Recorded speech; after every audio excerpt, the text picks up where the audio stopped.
Hi students, welcome to our channel Vivian's Study Time.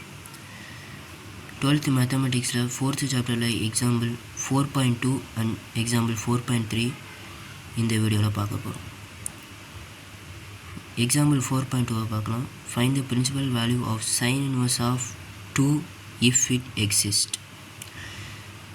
Example 4.3 find the principal value of the following three subdivision: sin inverse of 1 by root 2, sin inverse of sin minus pi by 3, sin inverse of sin 5 pi by 6 இப்படிங்கிற இந்த subdivisions கொடுத்துருக்காங்க. Okay, இப்போ முதல்ல 4.2 பார்க்கலாம்.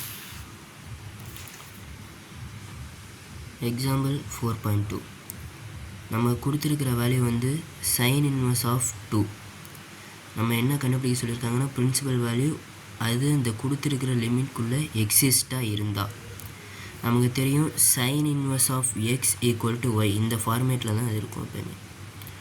அப்போ நம்ம கொடுத்துருக்கிற value வந்து sin inverse of 2 equal to y, sin y equal to 2. yங்கிறது பிரின்சிபல் டொமைன், xங்கிறது ரேஞ்ச். ஓகே, yங்கிற இந்த பிரின்சிபல் டொமைனோட limit minus pi pi 2 2 plus pi pi 2 minus 90 டிகிரிலேருந்து ப்ளஸ் 90 டிகிரி வரையும் தான் இதோட லிமிட் ஒய்க்கு. ரேஞ்சு வந்து -1 2 ப்ளஸ் 1 தான் ரேஞ்சு, அதோட லிமிட், ரேஞ்சோட லிமிட். ஆனால் இங்கே 2ங்கிற இந்த வேல்யூ வந்து இங்கே கொடுத்துருக்கிற லிமிட்லேயே வராது. அப்போ it is thus not exist. இது எக்ஸிஸ்டே கிடையாதுங்கிறப்ப நம்ம பிரின்சிபல் வேல்யூவும் கண்டுபிடிக்க தேவையில்லை, கண்டுபிடிக்கவும் முடியாது.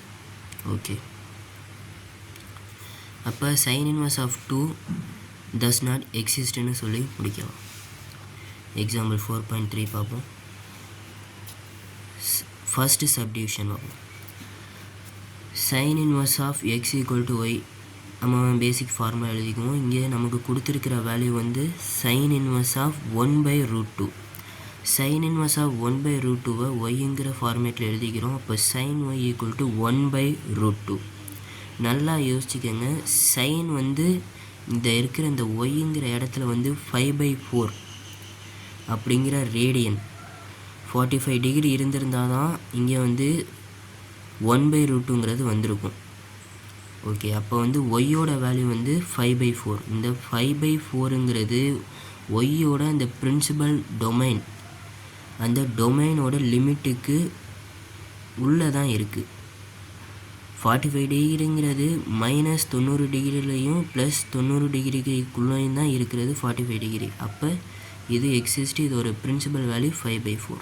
ஓகே, நம்ம வந்து இது வந்து டிகிரியில் கேட்கல, அப்போ வந்து ரேடியனில் மட்டும் எழுதணும் போதும்.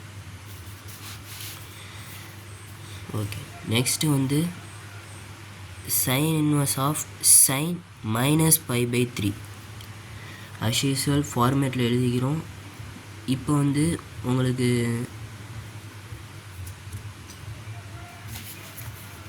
புரிகிற மாதிரி சொல்கிறேனே.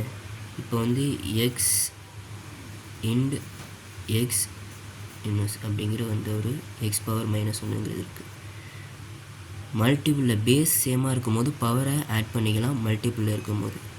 அப்போ எக்ஸ் இது வந்து +1 ஒன்றுமே இல்லைங்கிறப்ப இங்கே +1 இருக்குது, இங்கே பவரில் -1 இருக்குது. அப்போ +1 -1 ரெண்டுத்தையும் ஆட் பண்ணும்போது எக்ஸ் பவரில் 0, anything power 0 equal to 1. 1 into anything தான். அப்போ ஆனால் அது இல்லாமல் இப்படியும் போடலாம், நம்ம டேரெக்டாக அது கேன்சலேட் பண்ணிக்கலாம். இங்கே சைன் இன்வெர்ஸ் இருக்குது, இங்கே சைன் இருக்குது, இதை டேரெக்டாக கேன்சலேட் பண்ணி போகலாம். இல்லை நீங்கள் இந்த சைன் இன்வெர்ஸ் இந்த சைடு அனுப்பிவிட்டு கேன்சல் பண்ணுறது வந்து வேலை அதிகமாகும். அப்போ இந்த சைன் இன்வெர்ஸையும் சைனையும் இங்கே டேரெக்டாக கேன்சல் பண்ணும்போது y is equal to -5/3 அப்படிங்கிற வேல்யூ வரும். இங்கே -60 டிகிரிங்கிறது -90 டிகிரி டு +90 டிகிரிக்கு உள்ளே தான் இருக்குது. அப்போ இங்கே -5/3ங்கிறது கொடுத்துருக்கிற லிமிட்குள்ளே இருக்குது. அப்போ பிரின்சிபல் வேல்யூங்கிறது -5/3 தான், கொடுத்துருக்கிற லிமிட்டில் இருக்கிறதுனால இது ஓகே, கரெக்ட். நெக்ஸ்ட்டு பாருங்கள், sin inverse of sin 5/6 அப்படிங்கிற வேல்யூ தான் கொடுத்துருக்காங்க. இதை நம்ம ஃபார்மேட்டில் எழுதிக்கிறோம் as usual. நம்ம கேன்சலேட் பண்ணிகிட்டு இருக்கும்போது y is equal to 5π/6ன்னு வருது. இது வந்து ஒரு வேல்யூலே கிடையாது. இப்போ வந்து நம்ம லிமிட்லேயே வந்து -π/2 to +π/2 தான் இருக்குது. இது மாதிரி ஒரு மிக்ஸ்டு ஃப்ராக்ஷன் இம்ப்ராப்பர் ஃப்ராக்ஷனில் இருக்கிற சமயத்தில் ஃப்ராக்ஷன் வரும்போது நம்ம பையிலேருந்து மைனஸ் பண்ணிக்குவோம். ஏன் மைனஸ் பண்ணிக்கிறோன்னா அப்போ தான் நம்ம கொடுத்துருக்குற லிமிட்டில் வரும். அந்த லிமிட்டுக்குள்ளே கொடுத்துருக்கும் போது அது ஆன்சர் கரெக்டாக இருக்குங்கிறப்ப அப்போ வந்து அதை பிரின்சிபல் வேல்யூவாக நம்ம கன்க்ளூட் பண்ணி முடிக்கலாம், கன்சிடர் பண்ணி கன்க்ளூட் பண்ணலாம். இப்போ இதை வந்து பையிலேருந்து மைனஸ் பண்ணிக்குவோம். இந்த வேல்யூவை, அதாவது இந்த கொடுத்துருக்கிற வேல்யூ இது மாதிரி ஏதாச்சும் மிக்ஸ்டு 3π/4 5/6 இது மாதிரி வரும்போது பையிலேருந்து மைனஸ் பண்ணிக்கோங்க சைனுக்கு. அப்போ 5 - 5π/6 இங்கே 6ஓட 5ஐ வந்து மல்டிபிள் பண்ணிக்கிட்டு எழுதிக்கும் போது 6π - 5π. அப்போ ஆன்சர் என்னவாக வரும்? y is equal to 5/6. Okay, 30 டிகிரிங்கிறது -90 டிகிரிக்கும் +90 டிகிரிக்கும் உள்ளதாக இருக்குது. அப்போ இது கொடுத்துருக்கிற கண்டிஷனை சாட்டிஸ்ஃபை பண்ணுது. அப்போ பிரின்சிபல் வேல்யூ 5/6. ஓகே.